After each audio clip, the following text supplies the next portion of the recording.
Hello and welcome back to the Property Roundup on iPropertyRadio with myself, Katie Tallon.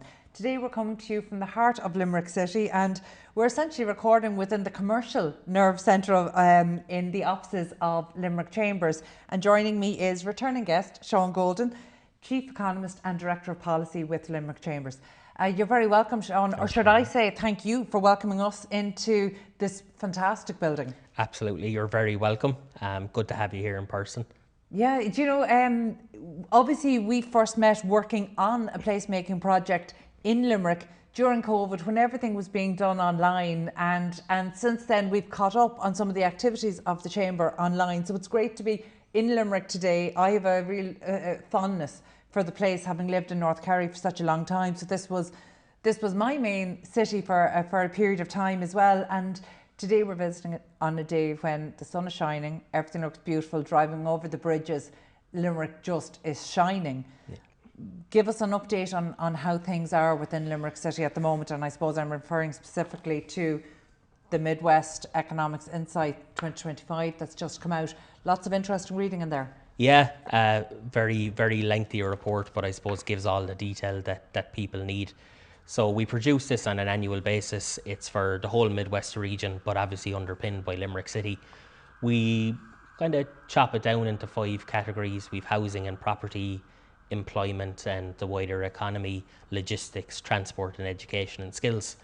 So, you know, the important aspects of it, I suppose, is housing is still underperforming, to nobody's surprise. It has improved, to be fair, in Limerick. It's improved in Clare as well. Completions kind of dropped in Tipperary, but still a huge challenge. We have a very big challenge ahead of us in terms of where we need to get to.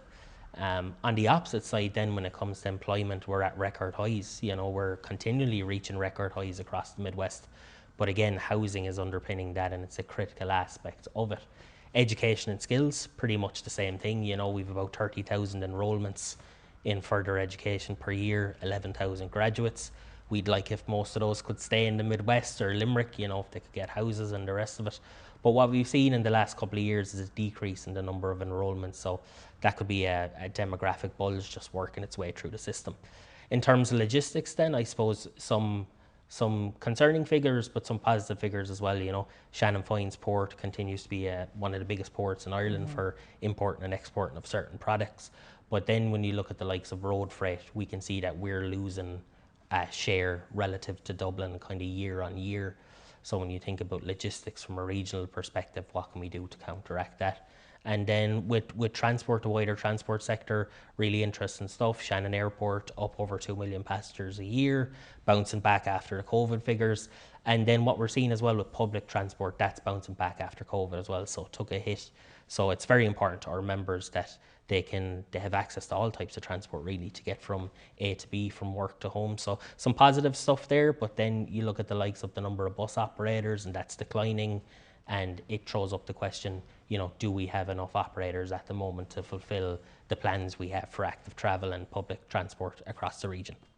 Sean, there's plenty to unpack there. Before I start to do that, just to let people know again that we are recording here in the Limerick Chamber offices. So obviously we're in the heart of Limerick City, so the city noise is all around us. So apologies for anybody listening in. I recommend you jump over to YouTube and then you'll appreciate the surroundings that we're in. So apologies about that. It's great to hear about the employment figure, because I think most people might not be aware that certainly up to 5 years ago, there were parts of Limerick that were marked as the most deprived or among the most deprived in Ireland. Is that still the situation? It's still the case. There is some pretty deprived areas in Limerick, to be fair. You know, when you're looking at these things, you're looking at high level data. If you drill down, normally it tells a different story. So, you know, at a high level, record numbers, the live register is decreasing, and it can kind of all look good. But once you start drilling down to certain areas, then you can really see where the unemployment rate comes out. So, you know, a couple of years ago when the census came out, we did a city centre report, and we found that at the time, general unemployment rate was around 5%, but the unemployment rate in the city centre was 10%. So, you know, by only looking at those high level figures, it doesn't give you the full picture. And I think for policymakers, it's important to get into the granular level of the data to kind of bring in policies, initiatives to counteract that. So it is still the case, but there is work being done as well. There's lots of stakeholders around Limerick, the region, that have made this a priority to tackle it. And I think as well, the fact that bringing jobs and development and housing into those communities is hugely important as well. So if you take that, we'll say the likes of Moya Ross, the train station, and Moya Ross is going to be a huge addition. There's plans for housing out there as well. So hopefully that kind of brings a lot to the area and builds it up. Limerick City, I genuinely believe, is one of Ireland's most interesting cities because it's got such a rich history, culture, superb location, just geographical location. It's absolutely superb. There are so many advantages, and yet we know that there are areas that that have been left behind. So let's focus on, say, for example, what we know is working at the moment. So the number of people at work in the city and county has increased. Where's the new employment coming from? Is that coming from new manufacturers coming into the area, new businesses? Yeah, it's a combination of everything, to be honest with you. Like the big ticket items are the multinationals, the foreign direct investment that come in and, you know, announce 500 jobs, 1,000 jobs. A lot of those companies are expanding as well, or have plans to expand. If you look at kind of the sectoral makeup of jobs across the region, the industrialist sector makes up the most. It's about 45 to 46,000 people employed in it. Then it kind of goes healthcare, education. So the public space is hugely important as well through that. And then it kind of peters out from there down. But it's hugely open to fluctuations then as well. You know, like we've a lot of development going on in the city centre at the moment, which kind of pumps up the construction figures as well that we have currently. And then there's SME businesses that are expanding as well. Some of them are expanding abroad, some of them expanding domestically. So thankfully the job creation is coming from a lot of areas. You know, even IDA supported companies have increased their employment from the previous year to the current year. So thankfully it's coming from a lot of diverse spaces, and in terms of we'll say the employment creation, we're not overly concentrated on one area versus others. In terms of the IDA's efforts to attract FDI into the area, how does Limerick fare, relatively speaking? Does Limerick City and County get its fair share of what you think maybe it should be getting in terms of FDI? I think we're all pretty happy with what's happened over the last couple of years, to be honest with you. Like Verizon setting up in the city centre was such a huge win. Not only was it a vote of confidence in the entire region, but it was a huge win for the city centre to have a company of this stature coming in, creating jobs in an urban heart, in a brand new commercial property. So, you know, and then we've the likes of Eli Lilly that announced their investment a couple of years ago. So I think we're all very, very happy with it, you know. Looking down into it, like we could always say, you know, we want more, and that's perfectly acceptable. You know, we will take as much as we can get, and we'll all advocate for the infrastructure to be put in place. But I think we're all very happy. But that doesn't mean, you know, we're going to sit back and, you know, accept that. We're going to keep driving and pushing for more, because I think it's important, you know, as someone that grew up in Limerick, went to college in Limerick, that the option is there when you come out of college, that if you want to stay here, that you can get a good job and you can kind of work up in that industry. I think when I left college, it was kind of go to Dublin and then get the experience in Dublin and come back into a more senior role. Whereas I think with these companies that are setting up now, you have a good line of sight on your career if you want to stay here.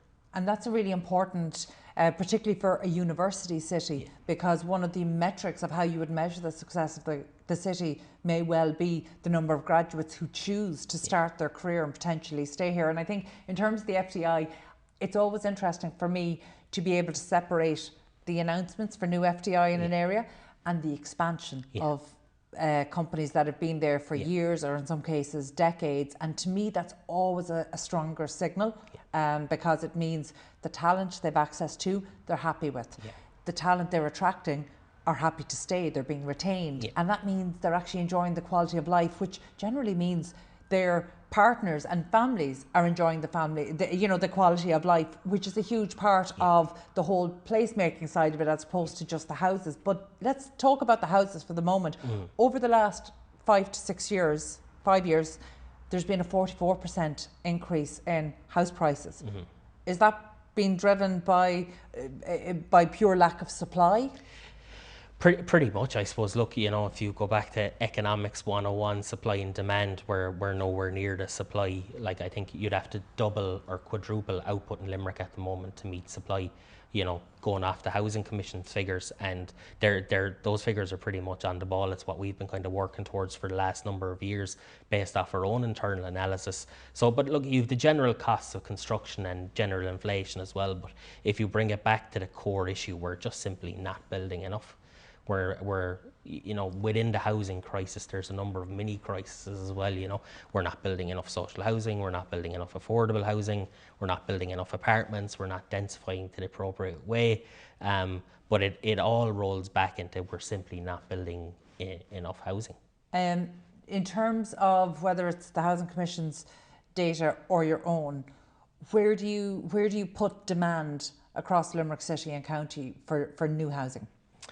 In terms of like a sectoral demand, is it, those people that are coming out of, we'll say, college, maybe people that are looking to transition from rental market into being first time buyers, etc. We see demand across the board, to be honest with you. Like, we know people that are coming in to the region as very senior executives, kind of around the midlife age, and they have kids. They have a wider family, and they have a very kind of specific ask in terms of the executive type of housing.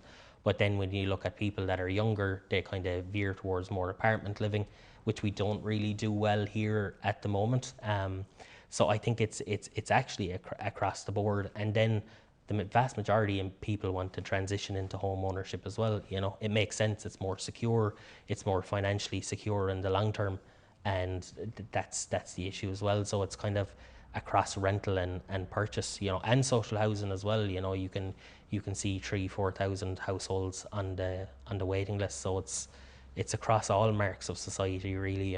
The only housing that I'm familiar with being delivered in Limerick City, particularly, and not so much across the various market towns, but in Limerick City, I'm only aware of housing being delivered through the approved housing bodies, which in one way, obviously that's good. It will take down Limerick City and County Council's housing list. Yeah. We welcome that, and hopefully when people come off that list into newly delivered homes, then it's freeing up. It's freeing up a certain number. But in terms of, say, private development, is there much private development of houses, whether they're or homes, so whether they're maybe the apartments that people would want to live in? Yeah, I think in the core city centre, no. There is a development that was kind of got underway in the Dock Road recently, and they have houses and duplexes and apartments, but kind of in the core city centre, private development in terms of residential and market residential is pretty much nil. The LDA are active here. They've plans for here, but if you look at any private market development, it's happening out in the suburbs, so it's kind of exacerbating that donut effect we have here in Limerick. What we're seeing with the AHBs is that they're going out and doing deals with developers, mainly for apartments, and on any given year it could range from they're responsible for 30% of market transactions all the way up to 60%. And the issue with that, I suppose, is it's transactions. It isn't just units. So, if I'm a CEO, I can go in and buy a number of homes under one unit. But we have kind of failed to turn the dial on that to say, well, we can turn these apartment blocks into purchase.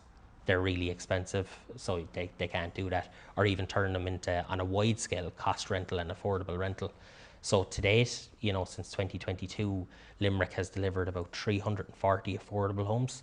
The vast majority of those have come through the shared equity scheme, which you could argue, is it affordable, is it not affordable? But we've only about 80 cost rental to date, which is pretty poor given the scale of demand we actually have. And those were delivered by AHBs, to be fair. And just based on the knowledge you have locally, what's the pipeline of delivery looking like? Yeah, so it's a tough one to call these days, because normally you kind of go off planning permissions and commencements. We know in terms of planning permissions, there's about 5,000, 4,000, 5,000 within the system that are kind of stuck in the system that could use a bit of an incentive to come forward. But the issue, I suppose, a primary issue was the issue around commencements. And if you commence, within the last year and you develop by the end of 2026, that you get your development levies refunded. So it would have been reported in the news as paper commencements, and a lot of developers don't expect these to come forward.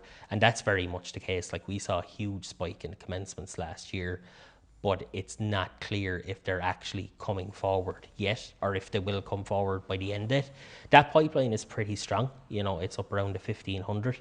But at the same time, if you look that we need 2,500 to 4,000 a year, it isn't even a year's supply. So, you know, it looks very good on paper, but when you measure it where we need to be, you know, it's progress, but it's not where we need to be. And I think each year we under-deliver, that under-delivery gets passed on to next year, and next year grows in the following year. So the pipeline is improving, but it's nowhere close to where we need to be. You know, we're not adequately bringing forward scale and density, which is going to be the big ticket items to put a dent in this. It's a shame, because Limerick actually was one of the early leaders in terms of density and height, as was Cork, much more so than Dublin. And in fact, as we drove down today, my producer, who hadn't been within Limerick City, within the city centre in a while, was surprised at the tall buildings maybe, but they're there almost 20 years, certainly 15 years. So actually that scale of ambition didn't continue. Yeah. Obviously Limerick Chambers serves its members. Your members, people who are involved in not just delivery on the ground, but across all sectors of industry. What are your members concerned about at the moment for Limerick and Limerick City? Housing is the number one. Really? It is the one issue that joins all type of members.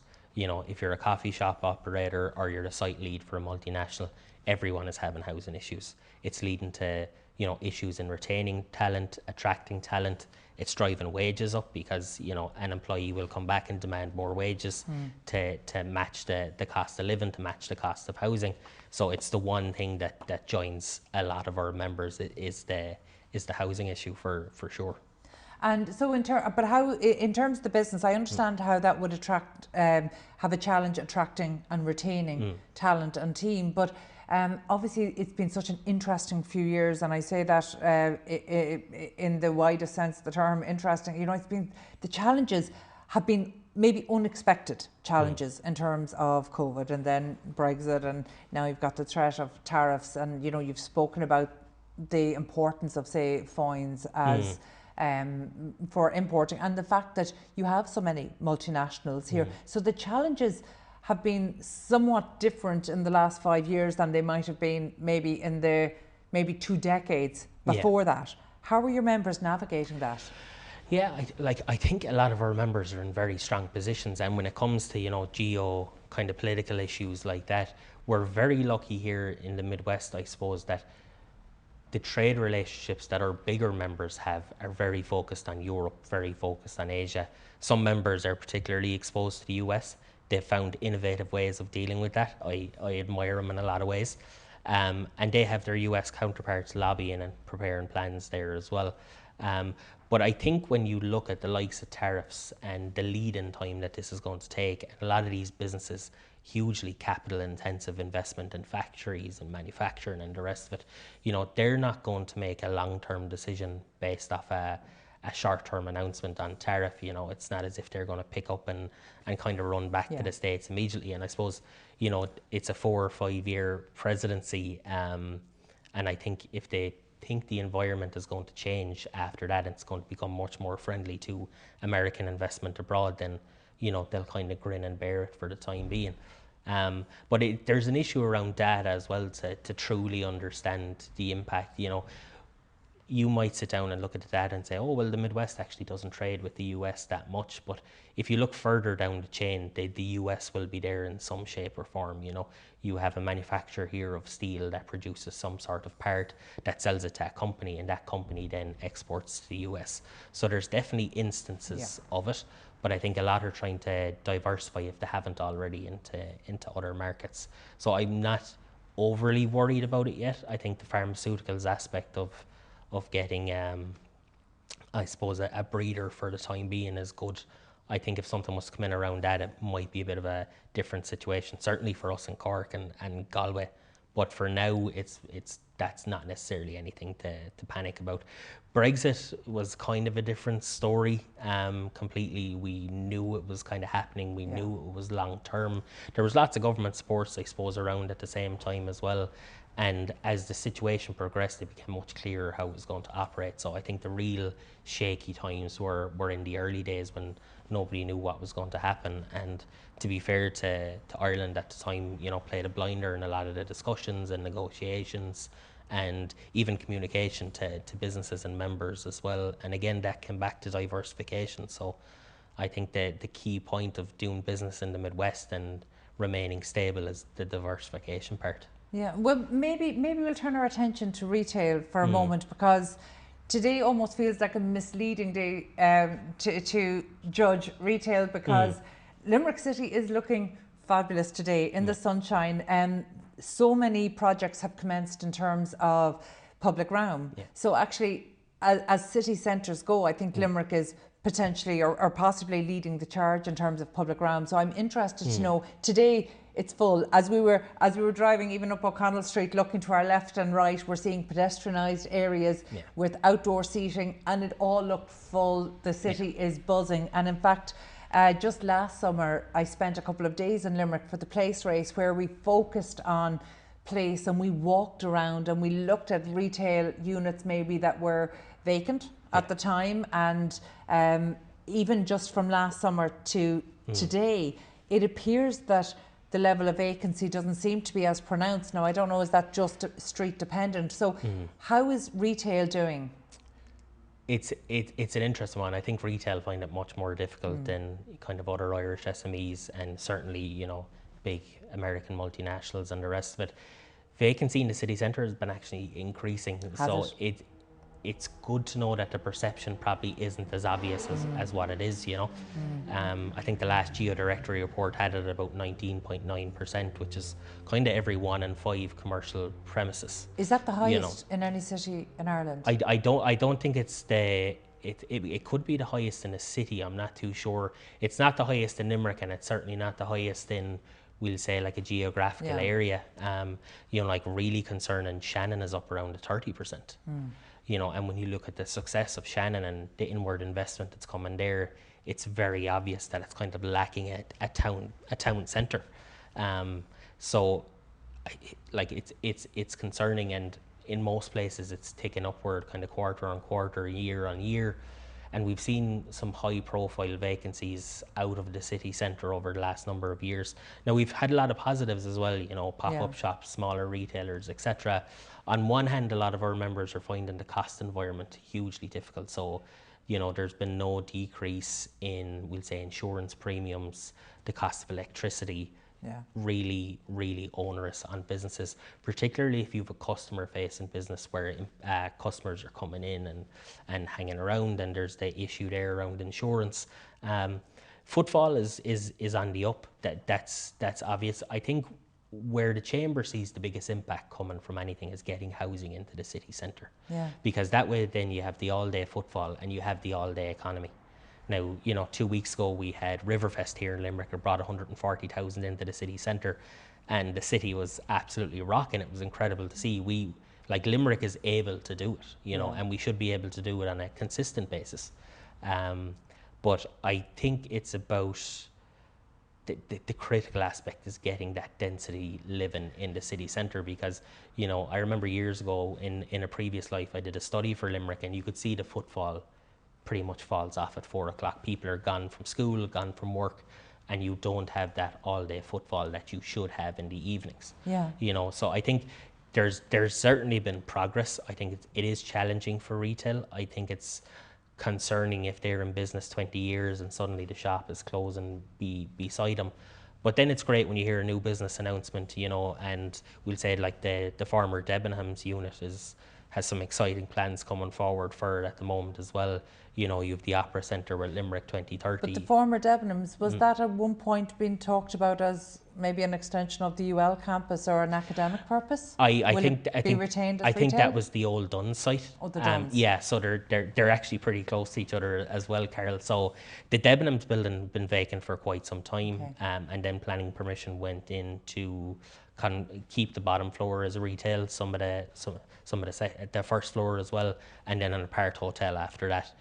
The old Dunn site, which is down the road, is the one with the University of Limerick, and I think it's still on the cards that they're looking at that. But obviously, with the current environment, probably proving a bit more difficult than it should be. Yeah. So there's some exciting projects coming forward, but I think it's all about implementing those quickly, because you know some businesses don't have a couple of years to wait. Yeah. You know, and footfall is pretty spotty. You know, it's not a reliable, like if you're in a shopping centre, you kind of have a reliable stream of people coming through. So what we want to do in the chamber is plan and lobby for Limerick City, where we can get that reliable stream of footfall coming through, and you're not overly reliant on events to bring people into the city centre, or good weather, that people always kind of want to be here. So when we did our city centre report, essentially we went out and we asked businesses what works for the city centre, what doesn't work, you know, what's the added value of the city centre, and they were all pretty kind of resolute in the selling point of the city centre is the vibe and the experience of the city centre. And you're not going to be able to emulate a shopping centre in a city centre. You can have a shopping centre for sure, but we always had this conversation in Limerick of the city centre competing with shopping centres and the rest of it. But it actually offers something totally different. You know, we're very lucky in a city centre. You can build a load of apartments and get people walking around. So I think that's the future of Limerick City that we're working towards. I think there's plenty of public investment in around the city, you know, with Limerick 2030 and various others.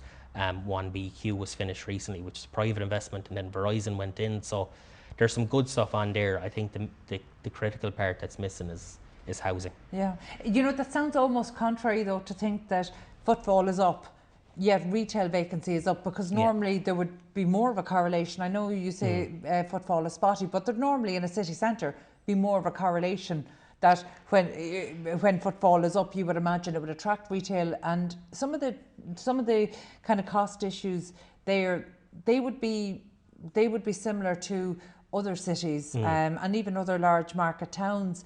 Is there anything, knowing what Limerick has going for it, is there anything specific that could be done maybe to encourage retail? So in terms of rates, has there been a rate reduction? It was paused last year. Initially there was talks of a rate increase, but what the local authority also have is an SME scheme as well, whereby if you pay under a certain amount in rates, you get a rate reduction, essentially. But the increase was paused kind of across the board. They were initially looking at 4%. One of the things we've noticed in Limerick over the last couple of years is that if you had a vacant property, you actually got a rate reduction, which wasn't very encouraging. That if I was a building owner and I had a vacant property downtown, that I wasn't kind of getting hit with the full element of the rates. But what the local authority brought in with the last budget was, if I come in and I rent a previously vacant property, that I'll now get a rate reduction myself. That makes much more sense. Yeah, so that's great, you know, and that came in November last year, so pretty short timeline to kind of investigate whether that's worked or not. But that's one thing they could do, and they have done. I think as well, but there has to be a lot of responsibility on individual business owners and building owners in particular, to make sure that their building looks nice and appeals. You know, of course it's the responsibility of the local authority to make sure that the streets are cleaned and that business rates are going into the right areas to encourage footfall, etc. But we also have to kind of get better at producing it ourselves and kind of driving it ourselves as well. It's one of the things we said in the city centre report, that the responsibility for the city centre, while some people have more weight than others, it's not anyone's sole responsibility, that we all have to kind of work towards it together, you know. And to be fair, Limerick is the only city in Ireland that has a directly elected mayor who is obviously a great advocate for the city, but more importantly for city centre living. And he has been long before he was mayor. So he was advocating for people living within the city centre. But does Limerick have the same issue that almost every city and town that I'm familiar with has, which is vacancy over the shop units, or is that? Yeah, yeah, pretty much. Like if you look at the Georgian core, a lot of it has office space on the ground floor, maybe the first floor, and then the second, third floor are vacant. So huge issue in terms of bringing that forward, and issues around regulations and fire regulations and converting items to apartments. The likes of the Live in Cities initiative hasn't worked particularly well. If you're buying the whole building and you're converting the whole building and you've the money to do that, and some people have, and they've done absolutely incredible jobs, but if you want real bang for your buck on it, it needs to be more expansive. It needs to take in more of the older properties around town, but it also needs to be more flexible in terms of accessing the funding as you renovate the house. So when we did the city centre report again, I went out and I interviewed people that had taken advantage of it, and they were telling me that the top floors in their house weren't renovated because they didn't have the money at the time, and they couldn't go back in to Live in Cities to do it again. So there's huge potential around that. And I think when you look at the older stock we have, I think we've the largest stock of Georgian properties outside Dublin. It's not something that's going to require continuous investment. This is something that the government could announce one pot, and they say, once the money is gone or this number of properties have been facilitated, then that's it. It's not like it's new house builds that have to kind of continually be done each year. This is kind of one and done in a lot of ways, but it's hugely challenging. And what you find then is the longer something stays vacant, the more kind of decrepit and derelict it gets, to the point where it's not worth the investment from an owner-occupier or someone that's going to rent it out, and that's the issue as well. So but it's the same all over the city as well for areas that aren't necessarily Georgian. Shops would have stock rooms, what would have been stock rooms in the past, and again it's just lying idle.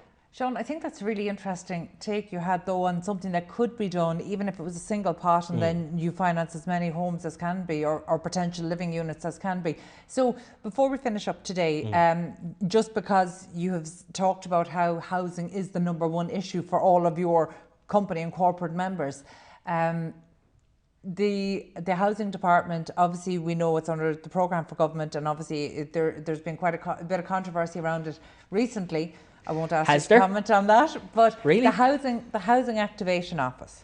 If whoever is appointed to the housing activation office picks up the phone to Limerick Chambers, gets through to you and says, right, for Limerick, what needs to happen to activate the delivery of homes? What will you be saying? He or she better be ready for a long conversation. No, but look, I think we need to make sure we have enough zoned land. That's something we've heard from our builder members, that during the last development plan, when there was dezoning, that caused an issue. So I think we need to make sure that we have enough zoned land to actually hit our targets, which is fantastic. I think one of the things we need to look at as well is around the national planning framework and how we're actually encouraging people to build in cities. Because with the last iteration, there was very much the case that you could reach the goals in the NPF by building in the suburbs, because we didn't actually adequately identify and define what a city centre was. I think the other one then is make sure the Land Development Agency have the tools they need and the funding they need to deliver in Limerick. They have Colbert Quarter, they have the Gasworks, which is down the road, which hugely positive, but I think, we need to ensure that they have the funding for anything they need to put into it, and that there's timelines around that as well. And I think changes to the Live in Cities is absolutely critical if we want to take advantage of the old stock, and that's very important as well, because the brownfield development, really expensive, difficult to do, but we're lucky in some ways that we do have vacant housing stock here that we can impact very quickly. And I think if we start to see those changes, as well as kind of increase around planning resources and getting decisions made quicker, then we'll be in a good position. But I think to date, it would require someone that really, really believes in a positive change to take that investment and buy a Georgian property and do it up, which is very difficult for any first-time buyer or owner-occupier. There's a lot of uncertainty around it. And I think that would make a huge difference for the city centre as well. And I think engaging with the people that we're building houses for, a lot of the times we have people that are kind of standing up in the Dáil or wherever else, and they're telling us what type of homes are going to be built. But one of the things we're good at in the Chamber is not just engaging with our members and employers, but it's actually engaging with employees and saying what type of housing do you want, because you're going to be living in it. And I think we need to do more of that, and if you talk to those people, they'll tell you apartment living is very attractive to them. But again, it's how do we bring that forward? How do we encourage the likes of build to rent in Limerick as well, and get that activated as an industry, because we don't have it. There's no silver bullet for housing, and that's an expression I dislike, because it's a get out of jail free card in a lot of way. But it means that we're more open to bringing a lot of initiatives forward in Limerick that appeal to affordable housing, private market, social housing, etc. And I think as well it's critical that we change the dial on policy whereby apartment and apartment living is more pronounced for affordable housing and purchase where possible as well, because to date we haven't really seen that. You're kind of lumping one demographic into the apartments in a lot of ways, and it's not going to work from a mixed tenure perspective, and we've seen that, we've lived that in Limerick. So that's what I'd be saying, and then I'd bring it back 5 minutes later with something else to say. So yeah. Sean, I certainly hope that whoever does take the helm at the Housing Activation Office does pick up the phone to Limerick Chambers, and you'll have your points ready to go. Thank you so much for welcoming us into the offices today. It is a fabulous day in Limerick here, so I'm looking forward to going out and exploring and actually taking advantage of some of the beautiful public ground, finding somewhere fabulous to have lunch and hopefully sit outside and take in some of the vibe that Limerick indeed has to offer. So thank you so much. Very much. That was Sean Golden, Chief Economist and Director of Policy with Limerick Chamber. My thanks as always to producer Katie Tallon, and thank you indeed for tuning in. We'll catch you on the next episode of the Property Roundup. In the meantime, please be sure to check out all of the other construction and real estate shows here on iPropertyRadio.com.